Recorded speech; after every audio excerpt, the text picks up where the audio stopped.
একটা জাতির মুক্তির লড়াইতে কখনো দাঁড়ি হয় না। এই মুক্তির লড়াইটা হলো কমা দিয়ে চলে, বারবার করতে হয় এবং প্রত্যেক প্রজন্মকেই তার মতো করে তার মুক্তির লড়াইটাকে চালিয়ে যেতে হয়। এবং সেজন্যই দেখবেন যে ৭১-এর পরেও বাংলাদেশে অনেকগুলো গণ অভ্যুত্থান হয়েছে, স্বৈরাচার বিরোধী আন্দোলন হয়েছে, গণতন্ত্রের লড়াই হয়েছে এবং সর্বশেষ গত বছর আমরা গণ অভ্যুত্থান দেখেছি।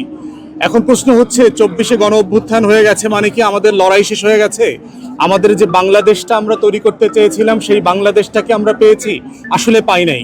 আমাদের স্বাধীনতার ঘোষণাপত্রে পরিষ্কার করে লেখা ছিল যে আমরা আসলে কেমন বাংলাদেশ চাই।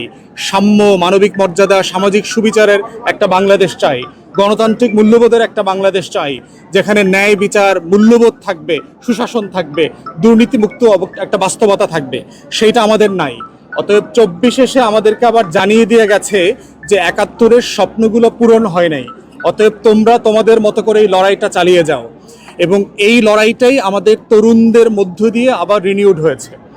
তৃতীয় কথা হচ্ছে, এই লড়াইয়ের অংশীদার ছিল জুলাইয়ের গণ অভ্যুত্থানের সকল পক্ষ। আমরা অনেকেই এটা দেখে হতাশ হই যে এই পক্ষগুলো যেভাবে একদল আর এক দলকে যে ভাষায় কথা বলছে। রাজনৈতিক দল আকারে অবশ্যই একদল আর এক দলের সমালোচনা করবে, তার ভোটের শেয়ারে অংশীজন হবার চেষ্টা করবে, কিন্তু আমরা বোধ করি এই আলোচনাটা ম্যানিফেস্টো কেন্দ্রিক হওয়া দরকার। যে দল এ বলবে যে আমি আসলে স্বাস্থ্যখাত কিভাবে চালাবো, দল বি চ্যালেঞ্জ করবে যে এইভাবে এটা চালানো উচিত হবে না।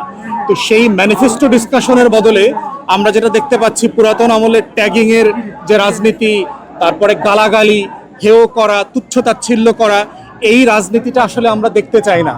আমাদের তরুণরা কিন্তু বারবার নতুন রাজনৈতিক বন্দোবস্তের কথা দেয়ালে দেয়ালে লিখে দিয়ে গেছে। তাই আমরা আশা করছি রাজনৈতিক দলগুলো ভাষায় অত্যন্ত সম্মানজনক আচরণ করবেন এবং সতর্ক থাকবেন। কারণ রাজনৈতিক দলের নেতাদের ভাষার উপরে ভিত্তি করে কিন্তু কর্মীরা রিয়্যাক্ট করে। তারা তৃণমূলে যে সংকটটা তৈরি হয় সেই জায়গাটা আছে। সুষ্ঠু নির্বাচনের ক্ষেত্রে মোটা দাগে দুইটা চ্যালেঞ্জ আছে আমাদের সামনে এখন।